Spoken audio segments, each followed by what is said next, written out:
불자님들, 법우님들, 오늘 이 자리에 함께 해주셔서 진심으로 감사드립니다. 혹시 이런 경험 있지 않으십니까? 밤새 뒤척이며 내일 일을 걱정하고 자식 걱정, 손주 걱정에 잠 못 이루는 밤들 말입니다. 이것도 해야 하고 저것도 챙겨야 한다는 생각에 하루 종일 마음이 편할 날이 없습니다.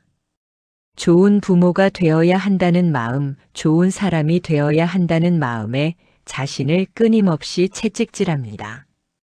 그렇게 애쓰고 애쓰다 보니 어느새 몸도 마음도 지쳐버렸습니다. 아침에 일어나면 벌써 피곤하고 무엇을 해도 만족스럽지 않습니다.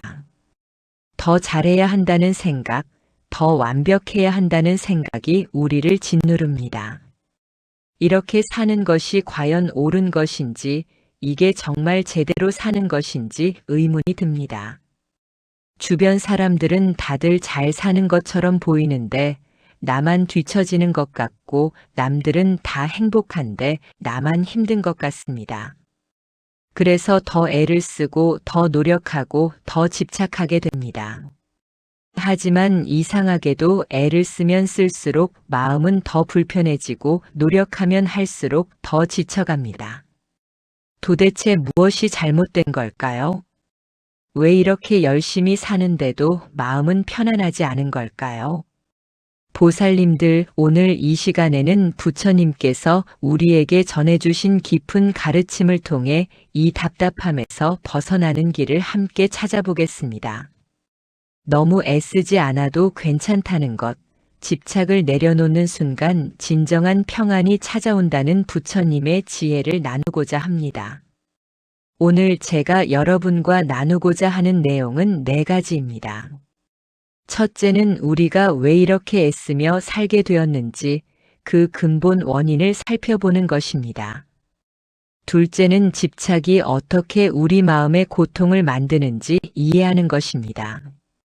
셋째는 집착을 내려놓는 구체적인 방법을 배우는 것입니다.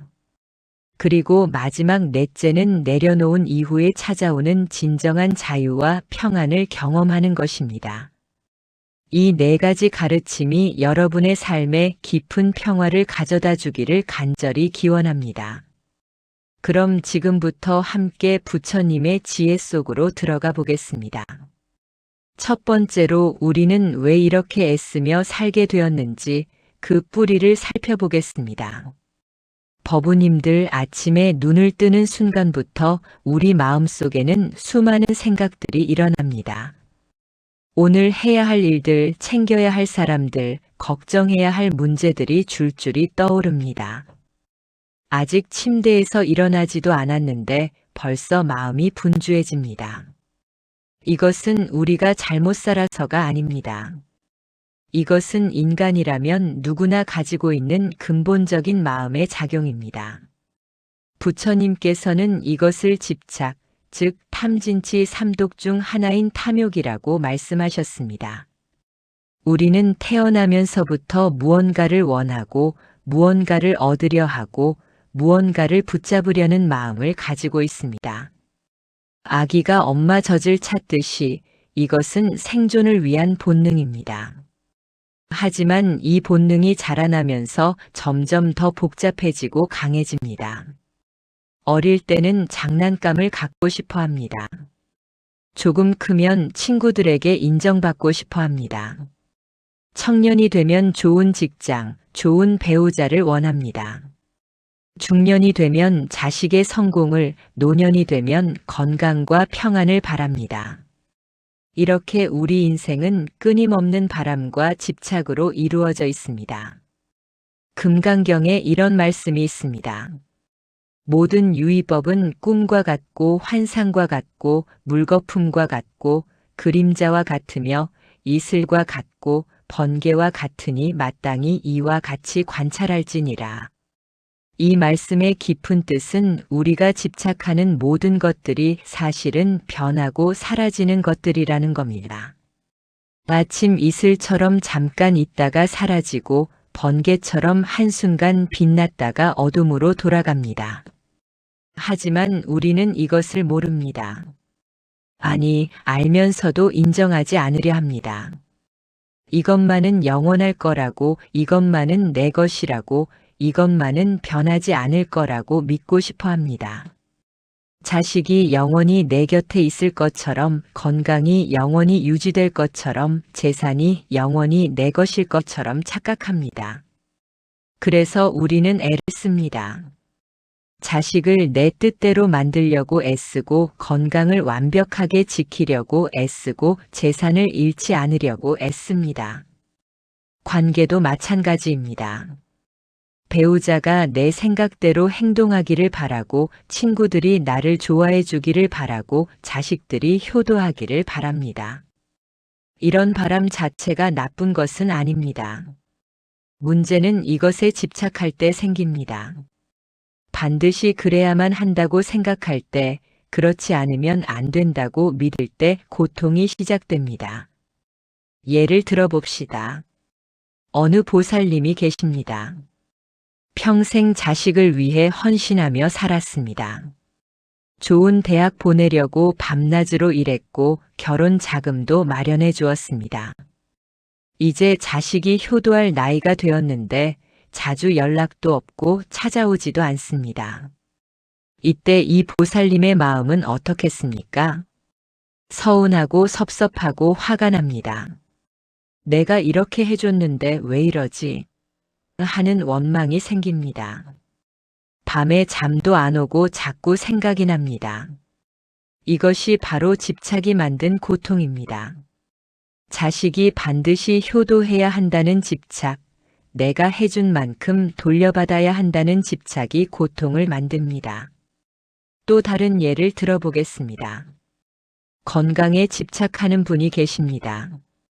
조금만 몸이 안 좋아도 큰 병이 아닐까 걱정하고 이 병원 저 병원 다니며 검사를 받습니다. 건강 정보를 찾아보고 이건 먹고 저건 먹고 운동도 열심히 합니다. 이것 자체는 좋은 일입니다. 하지만 집착이 되면 문제가 생깁니다. 조금만 컨디션이 안 좋아도 불안하고 검사 결과가 나올 때까지 잠을 못 이룹니다. 건강해야 한다는 강박에 시달리며 오히려 스트레스로 건강을 해칩니다. 이것도 집착이 만든 고통입니다. 부처님께서는 녹야원에서 첫 설법을 하실 때 사성제를 말씀하셨습니다.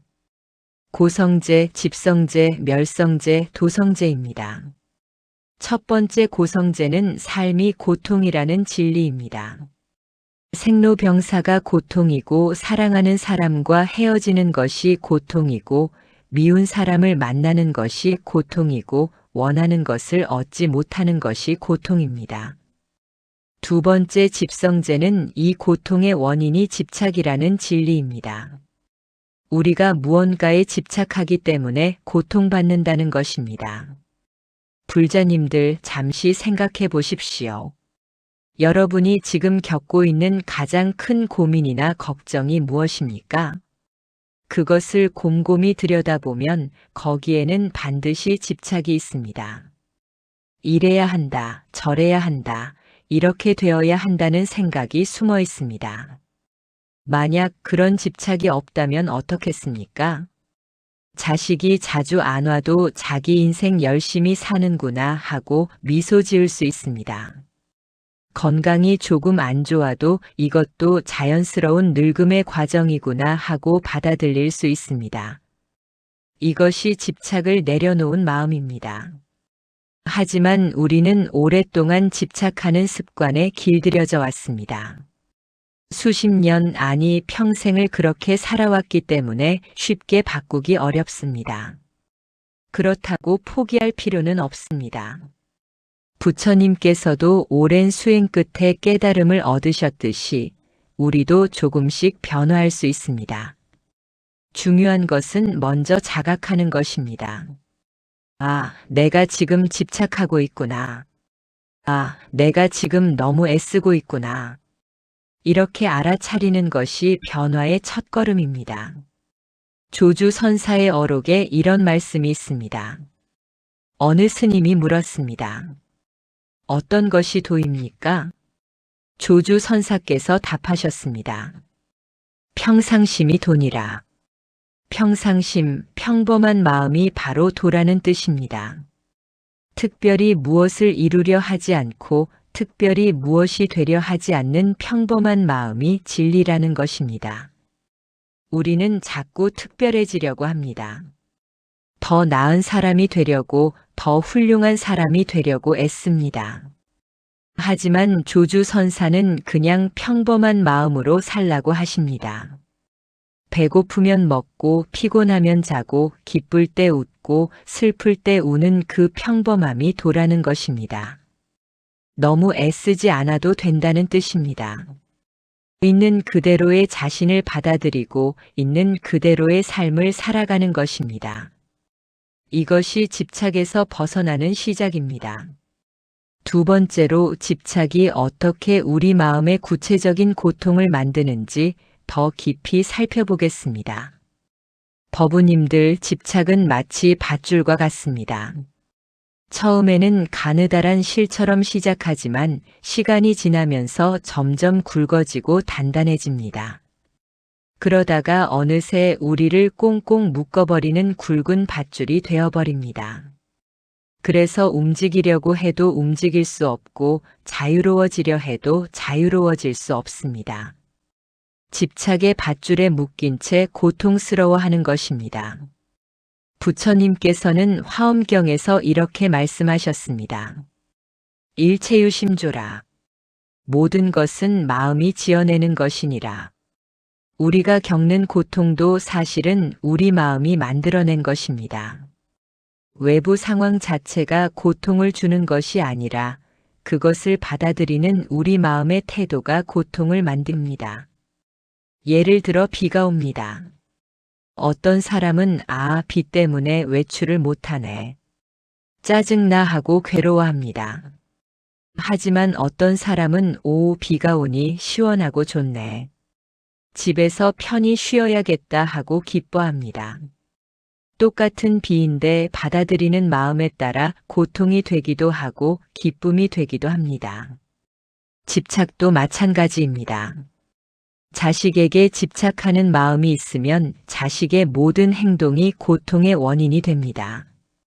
자식이 전화 안 하면 섭섭하고 너무 자주 전화하면 무슨 일 있나 걱정되고 잘하면 교만해질까 걱정되고 못하면 안타깝고 답답합니다. 이렇게 집착은 끊임없는 걱정과 불안을 만들어냅니다. 어느 보살님의 이야기를 들려드리겠습니다. 이분은 손주를 무척 사랑하셨습니다. 손주가 태어나자 온 정성을 다해 돌봐주셨습니다. 아들 내외가 맞벌이를 하니 할머니가 거의 키우다시피 하셨습니다.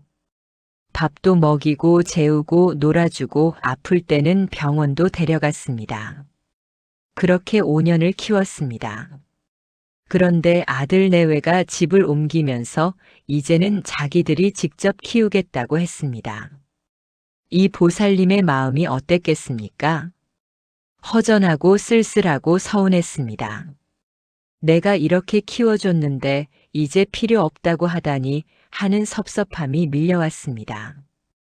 밤마다 손주 생각에 잠을 못 이루고 낮에도 멍하니 있는 시간이 많아졌습니다. 손주를 보고 싶어서 자주 연락했지만 며느리가 부담스러워하는 것 같았습니다. 결국 우울증까지 왔습니다. 이것이 집착이 만든 고통입니다. 손주를 사랑하는 것 자체는 아름다운 일입니다. 하지만 거기에 내가 키워야 한다, 손주는 내 곁에 있어야 한다는 집착이 더해지면 고통이 됩니다. 손주는 손주대로 성장해야 하고 부모는 부모대로 키울 권리가 있는데 그것을 인정하지 못하고 자꾸 붙잡으려 하니 괴로운 것입니다. 유마경에 이런 구절이 있습니다. 집착하는 마음이 있으면 속박이 있고 집착하는 마음이 없으면 해탈이 있느니라. 집착이 곧 속박이고 집착을 내려놓음이 곧 자유입니다.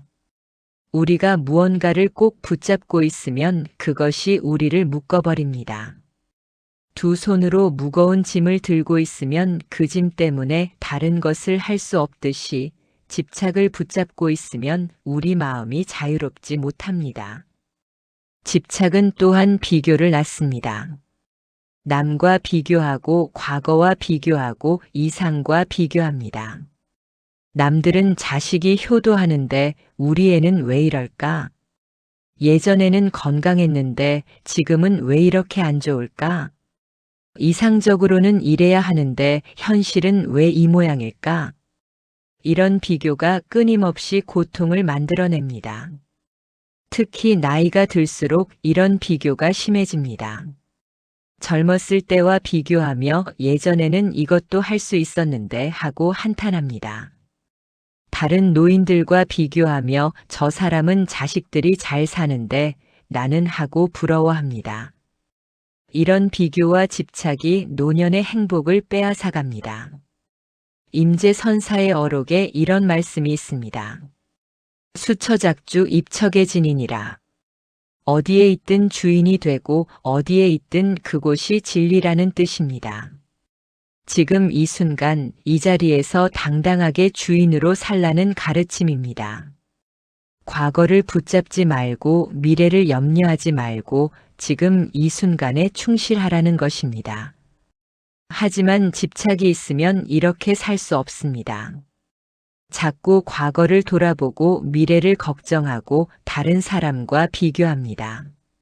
지금 이 순간에 충실하지 못하고 마음이 이리저리 흔들립니다. 또 다른 예를 들어보겠습니다. 어느 법우님이 평생 절약하며 살았습니다. 자식들 뒷바라지 하느라 자기는 제대로 못 먹고 못 입었습니다. 이제 나이 들어 자식들이 다 장성했는데도 여전히 아끼는 습관을 못 버립니다. 자식들이 이제 좀 편하게 사세요. 맛있는 것도 드시고 좋은 옷도 입으세요 해도 아깝다며 거절합니다. 돈을 쓰는 것에 대한 집착, 아껴야 한다는 집착 때문에 여생을 즐기지 못합니다. 심지어 자식들이 사준 선물도 아까워서 장롱에만 넣어둡니다. 이것도 집착이 만든 불행입니다. 절약하는 것 자체는 미덕입니다. 하지만 그것에 지나치게 집착하면 삶의 기쁨을 놓치게 됩니다. 이제는 쓸 때가 되었는데도 쓰지 못하고 즐길 때가 되었는데도 즐기지 못합니다. 법구경에 이런 개송이 있습니다. 집착에서 근심이 생기고 집착에서 두려움이 생긴다. 집착을 여윈 사람에게는 근심이 없나니 어찌 두려움이 있으리요. 집착이 있으면 항상 근심하게 됩니다. 잃을까봐 근심하고 얻지 못할까봐 근심하고 변할까봐 근심합니다. 또한 집착이 있으면 두려움이 생깁니다. 사랑하는 사람을 잃을까 두렵고 가진 것을 빼앗길까 두렵고 건강을 잃을까 두렵습니다. 하지만 집착을 내려놓으면 근심도 두려움도 사라집니다. 왜냐하면 더 이상 잃을 것도 없고 지킬 것도 없기 때문입니다. 모든 것이 인연 따라 왔다가 인연 따라 가는 것임을 알기 때문입니다. 보살님들, 우리 주변을 돌아보십시오. 정말 행복해 보이는 사람들은 어떤 사람들입니까? 많이 가진 사람이 아니라 마음이 가벼운 사람들입니다. 욕심이 적고 집착이 적고 담담하게 사는 사람들입니다. 반대로 불행해 보이는 사람들은 어떤 사람들입니까? 많이 가졌어도 더 원하고 이미 좋은데도 만족 못하고 끊임없이 무언가를 붙잡으려 하는 사람들입니다. 부처님께서 왕궁의 모든 영화를 버리고 출가하신 이유가 바로 여기에 있습니다. 가진 것이 많다고 행복한 것이 아니고 집착이 없을 때 진정한 평화가 온다는 것을 깨달으셨기 때문입니다. 세 번째로, 그렇다면 이 집착을 어떻게 내려놓을 수 있는지 구체적인 방법을 알아보겠습니다. 불자님들, 집착을 내려놓으라는 말을 들으면 막막하게 느껴질 수 있습니다. 평생 그렇게 살아왔는데 어떻게 하루아침에 바꿀 수 있겠습니까? 하지만 걱정하지 마십시오. 부처님께서는 우리 같은 범부들도 실천할 수 있는 구체적인 방법들을 가르쳐 주셨습니다. 첫 번째 방법은 관찰입니다. 윗바사나 명상이라고도 하는데 자신의 마음을 있는 그대로 관찰하는 것입니다. 아침에 일어나서부터 밤에 잠들 때까지 우리 마음에는 수많은 생각이 일어납니다. 이 생각들을 그냥 흘려보내지 말고 한번 관찰해 보십시오. 아, 지금 내가 자식 걱정을 하고 있구나. 아, 지금 내가 건강에 집착하고 있구나. 아, 지금 내가 돈 걱정을 하고 있구나. 이렇게 알아차리는 것만으로도 집착이 조금씩 느슨해집니다. 대념처경에 부처님께서 말씀하셨습니다. 비구들이여, 이것이 모든 중생을 청정하게 하고 슬픔과 비탄을 넘어서며 괴로움과 근심을 소멸시키고 올바른 길을 얻으며 열반을 실현하는 유일한 길이니 이른바 사념처이니라. 사념처란 몸과 느낌과 마음과 법을 관찰하는 4가지 방법입니다. 이 중에서 마음을 관찰하는 것이 집착을 내려놓는데 특히 중요합니다. 예를 들어 자식한테 전화가 안 와서 속상한 마음이 들 때 그냥 속상해하지만 말고 그 마음을 관찰해 보십시오. 지금 내 마음에 섭섭함이라는 감정이 일어났구나. 이 섭섭함 뒤에는 자식이 자주 연락해야 한다는 집착이 있구나. 이 집착 때문에 내가 괴로워하는구나. 이렇게 하나하나 들여다보는 겁니다. 그러면 신기하게도 그 감정과 집착이 조금씩 약해집니다. 왜냐하면 우리가 관찰하고 있을 때는 그것에 빠져들지 않기 때문입니다. 마치 영화를 보면서 이건 영화일 뿐이야 라고 생각하면 영화 속에 완전히 몰입하지 않는 것과 같습니다. 두 번째 방법은 무상을 관하는 것입니다. 무상관이라고 하는데 모든 것이 변한다는 진리를 깊이 명상하는 것입니다. 우리가 집착하는 모든 것들은 결국 변하고 사라집니다. 젊음도 변하고 건강도 변하고 관계도 변하고 재산도 변합니다. 심지어 우리 자신의 몸과 마음도 매 순간 변하고 있습니다. 어제의 내가 오늘의 내가 아니고 오늘의 내가 내일의 내가 아닙니다. 이것을 깊이 명상하면 집착이 무의미하다는 것을 깨닫게 됩니다. 변하는 것을 붙잡으려 하는 것이 얼마나 어리석은 일인지 알게 됩니다. 마치 흐르는 물을 손으로 움켜잡으려는 것과 같습니다.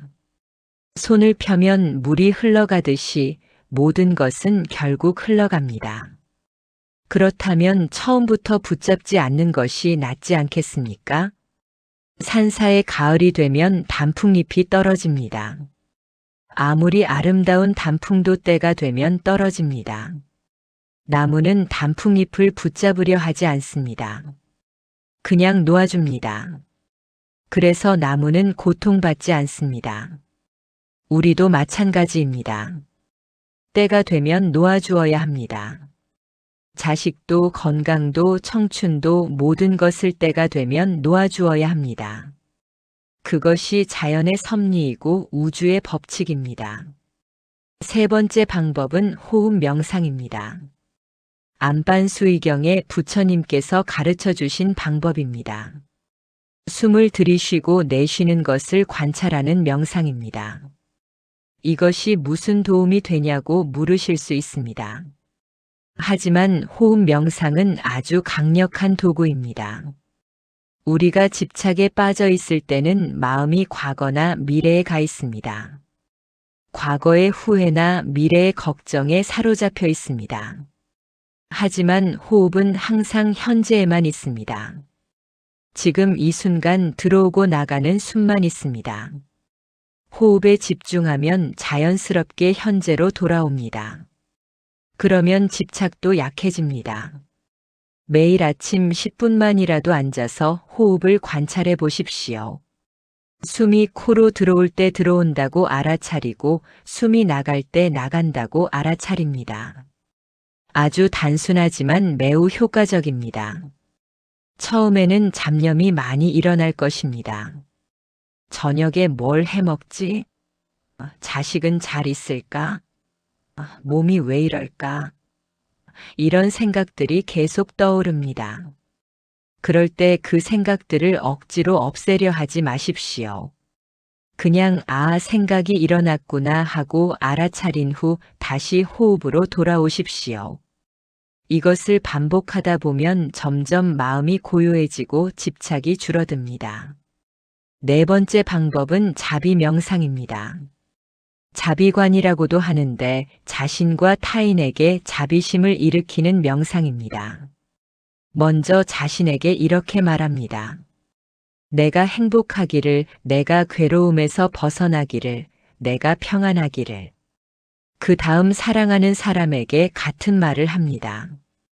당신이 행복하기를, 당신이 괴로움에서 벗어나기를, 당신이 평안하기를. 그 다음 중립적인 사람, 심지어 싫어하는 사람에게도 같은 말을 합니다. 마지막에는 모든 중생에게 이 자비를 확장합니다. 이것이 왜 집착을 내려놓는데 도움이 될까요? 자비심은 집착과 반대되는 마음이기 때문입니다. 집착은 내 것, 내가 원하는 것에 매달리는 마음입니다. 하지만 자비는 모든 존재의 행복을 바라는 넓은 마음입니다. 자비심이 커지면 이기적인 집착이 자연스럽게 줄어듭니다. 자식에 대한 집착도 진정한 자비로 바뀝니다. 내 뜻대로 되어야 한다가 아니라 내가 정말 행복했으면 좋겠다로 바뀝니다. 건강에 대한 집착도 몸에 대한 자비로 바뀝니다. 절대 병들면 안 돼가 아니라 아프지 않기를 바라지만 아프면 잘 돌보아야지로 바뀝니다. 다섯 번째 방법은 경전 독송과 염불입니다. 이것은 한국 불교의 전통적인 수행법입니다. 아침 저녁으로 경전을 읽고 부처님 명호를 외우는 것입니다. 왜 이것이 도움이 될까요? 경전을 읽으면 부처님의 가르침이 우리 마음에 스며듭니다. 집착을 내려놓으라는 가르침, 무상을 관하라는 가르침이 반복해서 들어옵니다. 그러면 일상생활에서도 자연스럽게 그 가르침이 떠오릅니다. 염불도 마찬가지입니다. 나무아미타불 또는 나무관세음보살을 외우면 마음이 부처님께 향합니다. 집착하는 생각 대신 부처님 생각으로 마음이 채워집니다. 특히 어려운 상황에 처했을 때 염불을 하면 큰 위안이 됩니다. 마음이 불안하고 집착이 일어날 때 나무아미타불을 계속 외우면 마음이 차분해집니다. 여섯 번째 방법은 보시를 실천하는 것입니다. 보시는 내어주는 것, 베푸는 것입니다. 집착은 움켜쥐는 것이고 보시는 펼치는 것입니다. 보시를 하면 집착하는 습관을 반대로 바꿀 수 있습니다. 재물을 보시하면 재물에 대한 집착이 줄어듭니다. 시간을 보시하면 시간에 대한 집착이 줄어듭니다. 지식을 보시하면 아는 것에 대한 교만이 줄어듭니다. 처음에는 어렵습니다. 주는 것이 아깝고 손해보는 것 같습니다. 하지만 조금씩 연습하다 보면 주는 기쁨을 알게 됩니다. 주고 나면 마음이 가벼워지고 행복해집니다. 이것이 보시의 공덕입니다. 절에 가서 보시하는 것도 좋고 어려운 이웃을 돕는 것도 좋습니다. 꼭 큰 돈이 아니어도 됩니다. 자기 형편에 맞게 조금씩이라도 나누면 됩니다. 중요한 것은 기쁜 마음으로 주는 것입니다. 억지로 주거나 아까워하며 주면 공덕이 적습니다. 기쁘게 주면 그 기쁨이 배가 되어 돌아옵니다. 일곱 번째 방법은 감사하는 마음을 키우는 것입니다. 감사는 집착의 반대편에 있는 마음입니다. 집착은 더 있어야 해, 이것도 부족해 하는 마음입니다. 감사는 이것만으로도 충분해, 이미 많이 받았어 하는 마음입니다. 매일 저녁 잠들기 전에 오늘 하루 감사한 일 3가지를 떠올려 보십시오. 오늘 밥을 맛있게 먹을 수 있어서 감사합니다. 오늘 날씨가 좋아서 감사합니다. 오늘 무사히 하루를 보낼 수 있어서 감사합니다. 이렇게 작은 것에도 감사하는 연습을 하면 마음이 풍요로워집니다. 그러면 더 많이 가져야 한다는 집착이 줄어듭니다. 이미 충분히 받았다는 만족감이 생깁니다. 4번째로 집착을 내려놓은 이후에 찾아오는 진정한 자유와 평안을 경험하는 것에 대해 말씀드리겠습니다. 법우님들, 집착을 내려놓으면 어떤 일이 일어날까요? 많은 분들이 걱정하십니다. 집착을 내려놓으면 무관심해지고 냉정해지는 것 아닐까? 사랑하는 사람에게도 무심해지는 것 아닐까? 아무것도 안 하고 나태해지는 것 아닐까? 그렇지 않습니다. 집착을 내려놓는다는 것은 사랑을 버리는 것이 아닙니다. 오히려 진정한 사랑을 하게 되는 것입니다. 집착이 섞인 사랑은 사실 소유욕입니다. 너는 내 것이니까 내 뜻대로 해야 해. 이것은 사랑이 아니라 집착입니다. 진정한 사랑은 상대방의 행복을 바라는 것입니다. 내 뜻대로가 아니라 상대방이 원하는 대로, 상대방이 행복한 대로 두는 것입니다. 부처님께서 출가하실 때를 생각해 보십시오. 부처님의 아버지 정반왕은 아들을 왕위에 앉히고 싶어 하셨습니다. 이것은 아버지의 사랑이었지만 동시에 집착이었습니다. 하지만 부처님은 출가하셨습니다. 정반왕은 처음에는 크게 반대하셨지만 나중에는 아들의 뜻을 존중하셨습니다. 집착을 내려놓고 진정으로 아들의 행복을 바라신 것입니다. 그 결과 부처님은 깨달음을 얻으셨고 정반왕도 부처님의 제자가 되어 해탈을 얻으셨습니다. 만약 정반왕이 끝까지 집착했다면 어떻게 되었을까요? 부처님도 괴로웠을 것이고 정반왕 자신도 괴로웠을 것입니다. 하지만 집착을 내려놓았기에 둘 다 행복해질 수 있었습니다. 법화경에 이런 비유가 나옵니다. 어떤 부자가 큰 집을 가지고 있었는데 집에 불이 났습니다. 아이들은 집 안에서 놀이에 빠져 불이 난 줄도 모르고 있었습니다. 아버지가 아무리 나오라고 해도 나오지 않았습니다. 그래서 아버지는 꾀를 냈습니다. 밖에 재미있는 장난감이 있다고 말했습니다. 그러자 아이들이 밖으로 나왔고 목숨을 구할 수 있었습니다. 이 비유에서 불타는 집은 우리가 사는 이 세상입니다. 아이들은 중생들이고 장난감은 집착하는 대상들입니다. 우리는 집착하는 것들에 빠져서 진짜 위험을 보지 못합니다. 하지만 집착에서 벗어나면 진정한 안전과 평화를 얻을 수 있습니다. 집착을 내려놓으면 가장 먼저 마음이 가벼워집니다. 무거운 짐을 내려놓은 것처럼 홀가분해집니다. 그동안 우리는 보이지 않는 짐을 짊어지고 살았습니다. 걱정이라는 짐, 불안이라는 짐, 욕심이라는 짐을 지고 힘들게 살았습니다. 하지만 집착을 내려놓으면 이 짐들이 사라집니다. 어느 보살님의 이야기를 들려드리겠습니다. 이분은 평생 자식 걱정에 시달렸습니다. 자식이 공부 못할까봐, 취직 못할까봐, 결혼 못할까봐 밤낮으로 걱정했습니다. 자식이 다 장성한 후에도 걱정은 끝나지 않았습니다. 직장에서 잘리면 어쩌나, 건강이 나빠지면 어쩌나, 사업이 망하면 어쩌나 늘 불안했습니다. 그러다가 절에서 법문을 듣고 명상을 배우기 시작했습니다. 처음에는 반신반의했습니다. 하지만 꾸준히 수행하면서 조금씩 변화가 일어났습니다. 자식은 자식의 업이 있고 자신은 자신의 업이 있다는 것을 깨달았습니다. 아무리 걱정해도 대신 살아줄 수는 없다는 것을 받아들였습니다. 그래서 집착을 내려놓기 시작했습니다. 그랬더니 신기한 일이 일어났습니다. 마음이 편안해지니 자식들과의 관계도 좋아졌습니다. 전에는 자꾸 간섭하고 걱정해서 자식들이 부담스러워했는데 이제는 편하게 대화할 수 있게 되었습니다. 그리고 자신의 삶도 즐길 수 있게 되었습니다. 친구들과 여행도 다니고 취미 생활도 하고 봉사 활동도 시작했습니다. 집착을 내려놓으니 오히려 삶이 풍요로워진 것입니다. 이것이 집착을 내려놓은 후의 자유입니다. 유마경에서 유마거사가 말씀하셨습니다. 번뇌가 곧 보리요 생사가 곧 열반이니라. 번뇌와 깨달음이 둘이 아니고 윤회와 해탈이 둘이 아니라는 뜻입니다. 집착을 내려놓으면 이 세상 그대로가 정토입니다.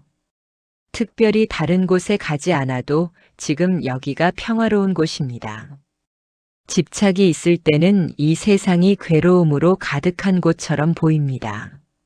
하지만 집착을 내려놓으면 같은 세상이 아름답고 평화롭게 보입니다. 아침에 떠오르는 해가 감사하고 밥 한 끼가 고맙고 길가에 핀 꽃이 아름답습니다. 이것이 집착을 내려놓은 사람이 누리는 행복입니다. 또한 집착을 내려놓으면 다른 사람과의 관계가 좋아집니다. 집착이 있을 때는 다른 사람을 내 욕구를 채우는 수단으로 봅니다. 자식은 내 기대를 충족시켜 주어야 하고 배우자는 내 뜻대로 해야 하고 친구는 내게 도움이 되어야 합니다. 이런 태도는 관계를 피곤하게 만듭니다. 하지만 집착을 내려놓으면 상대방을 있는 그대로 존중하게 됩니다. 자식은 자식대로, 배우자는 배우자대로, 친구는 친구대로 각자의 삶을 살도록 두게 됩니다. 그러면 오히려 관계가 더 깊어지고 따뜻해집니다. 서로 부담 없이 편하게 만날 수 있습니다. 만나면 반갑고 헤어져도 서운하지 않습니다. 이것이 진정한 관계입니다. 건강에 대한 집착을 내려놓으면 어떻게 될까요? 역설적이게도 오히려 건강이 좋아질 수 있습니다. 왜냐하면 스트레스가 줄어들기 때문입니다. 집착이 있을 때는 조금만 몸이 안 좋아도 큰 병이 아닐까 불안해합니다. 이 불안과 걱정이 스트레스가 되어 오히려 건강을 해칩니다. 하지만 집착을 내려놓으면 담담해집니다. 아프면 아픈 대로 받아들이고 좋으면 좋은 대로 감사합니다. 이렇게 평정심을 유지하면 면역력도 좋아지고 자연 치유력도 높아집니다. 재산에 대한 집착을 내려놓으면 어떻게 될까요? 돈이 없어지는 것이 아닙니다. 오히려 돈을 지혜롭게 쓸 수 있게 됩니다. 집착이 있을 때는 돈을 모으기만 하고 쓸 줄을 모릅니다. 또는 불안해서 쓸데없는 곳에 돈을 낭비하기도 합니다. 하지만 집착을 내려놓으면 필요한 곳에 적절하게 쓸 수 있습니다. 자신을 위해서도 쓰고 다른 사람을 위해서도 쓰고 의미 있는 곳에 보시도 합니다.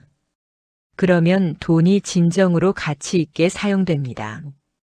돈의 노예가 아니라 돈의 주인이 되는 것입니다. 죽음에 대한 집착을 내려놓으면 어떻게 될까요? 죽음이 두렵지 않게 됩니다. 집착이 있을 때는 죽음을 생각하면 공포스럽습니다. 사랑하는 사람들과 헤어져야 하고 가진 것을 다 놓아야 하고 이 세상을 떠나야 한다는 것이 두렵습니다. 하지만 집착을 내려놓으면 죽음도 자연스러운 과정으로 받아들일 수 있습니다. 태어남이 있으면 죽음이 있는 것이 당연합니다. 만남이 있으면 헤어짐이 있는 것이 자연스럽습니다. 이것을 받아들이면 죽음 앞에서도 평온할 수 있습니다. 많은 고승대덕들이 임종 때 편안히 열반에 드신 것도 이 때문입니다. 집착이 없으니 두려움도 없고 미련도 없고 후회도 없이 가실 수 있었습니다. 금강경에 부처님께서 말씀하셨습니다. 과거심도 얻을 수 없고 현재심도 얻을 수 없고 미래심도 얻을 수 없느니라. 과거는 이미 지나갔고 미래는 아직 오지 않았고 현재도 순간순간 변하고 있습니다. 그러니 무엇을 붙잡을 수 있겠습니까? 붙잡을 것이 없으니 집착할 것도 없습니다. 집착할 것이 없으니 고통도 없습니다. 이것이 부처님께서 가르쳐 주신 해탈의 길입니다. 보살님들 집착을 내려놓는다고 해서 아무것도 안 하는 것이 아닙니다. 오히려 더 적극적으로 살 수 있습니다. 집착이 있을 때는 결과에 대한 두려움 때문에 오히려 소극적이 됩니다. 실패할까봐, 손해볼까봐, 거절당할까봐 움츠러듭니다. 하지만 집착을 내려놓으면 결과에 연연하지 않으니 자유롭게 행동할 수 있습니다. 실패해도 괜찮고 손해봐도 괜찮고 거절당해도 괜찮습니다. 이런 마음으로 살면 오히려 더 많은 것을 성취할 수 있습니다. 바가바드 기타에 나오는 카르마 요가의 가르침과 비슷합니다. 결과에 집착하지 말고 행위 자체에 충실하라. 불교에서도 같은 가르침을 줍니다. 원효 대사께서 말씀하셨습니다. 일체 번뇌를 보리로 돌리고 일체 중생을 불국토로 이끌어라. 번뇌를 피하는 것이 아니라 번뇌를 깨달음으로 전환하라는 것입니다. 집착을 억지로 없애려 하지 말고 집착을 알아차려서 지혜로 바꾸라는 것입니다. 이것이 대승불교의 가르침입니다. 집착을 내려놓으면 삶이 단순해집니다. 복잡하게 생각할 것이 없어집니다. 이것도 해야 하나 저것도 해야 하나 고민하지 않습니다. 지금 이 순간 필요한 것을 하면 됩니다. 배고프면 먹고 졸리면 자고 할 일이 있으면 하고 쉴 때는 쉽니다. 이렇게 단순하게 사는 것이 가장 지혜로운 삶입니다. 선사들의 삶이 바로 이랬습니다. 조주 선사는 120세까지 사셨는데 평생 단순하게 사셨습니다. 어떤 스님이 물었습니다. 무엇이 조사께서 서쪽에서 온 뜻입니까? 조주 선사가 답하셨습니다. 뜰 앞에 잣나무니라. 달마 대사가 인도에서 중국으로 온 깊은 뜻이 무엇이냐는 질문에 뜰 앞에 잣나무라고 대답하신 것입니다. 이것은 특별한 뜻이 없다는 뜻입니다. 모든 것이 있는 그대로 완벽하다는 뜻입니다. 뜰 앞에 잣나무가 잣나무인 것처럼 모든 것이 그 자체로 완전합니다. 여기에 무슨 특별한 의미를 더하거나 집착할 필요가 없습니다. 법우님들, 오늘 제가 말씀드린 내용을 다시 한번 정리해 보겠습니다. 첫째, 우리가 애쓰며 사는 이유는 집착 때문입니다. 무언가를 반드시 얻어야 하고 반드시 지켜야 하고 반드시 이루어야 한다는 집착이 우리를 끊임없이 채찍질합니다. 둘째, 이 집착이 우리에게 고통을 줍니다. 걱정, 불안, 두려움, 근심이 모두 집착에서 비롯됩니다. 셋째, 집착을 내려놓는 구체적인 방법들이 있습니다. 마음을 관찰하고 무상을 관하고 호흡 명상을 하고 자비를 닦고 경전을 읽고 보시를 하고 감사하는 것입니다. 넷째, 집착을 내려놓으면 진정한 자유와 평안을 얻습니다. 마음이 가벼워지고 관계가 좋아지고 삶이 단순해지고 행복해집니다. 불자님들, 오늘부터 조금씩 실천해 보시기 바랍니다. 하루에 한 가지씩만이라도 좋습니다. 아침에 일어나서 10분 호흡 명상을 하거나 자기 전에 감사한 일 3가지를 떠올리거나 일주일에 한 번 작은 보시를 하는 것입니다. 이렇게 작은 실천들이 모여서 큰 변화를 만들어냅니다. 너무 애쓰지 마십시오. 완벽하게 하려고 애쓰지 마십시오. 그것도 또 다른 집착이 됩니다. 편안하게 자연스럽게 즐겁게 하십시오. 부처님께서 말씀하신 중도의 길을 걸으십시오. 너무 느슨하지도 않고 너무 팽팽하지도 않게 마치 검은고 줄처럼 적당히 조율된 마음으로 수행하십시오. 이 자리에 계신 모든 분들이 집착에서 벗어나 진정한 평안을 얻으시기를 간절히 기원합니다.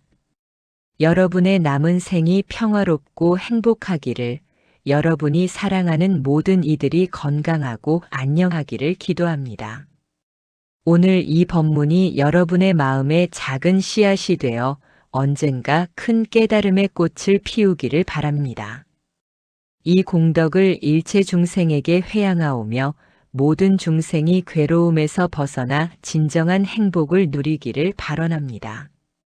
부처님의 자비와 지혜가 항상 여러분과 함께 하시기를 기원합니다. 오늘 함께 해주셔서 진심으로 감사드립니다. 이 영상이 도움이 되셨다면 좋아요 버튼을 눌러주시고 주변 분들과도 나누어 주시기 바랍니다. 여러분의 수행 이야기나 경험을 댓글로 나누어 주시면 다른 법우님들께도 큰 도움이 될 것입니다. 다음에 또 좋은 가르침으로 찾아뵙겠습니다. 나무아미타불 관세음보살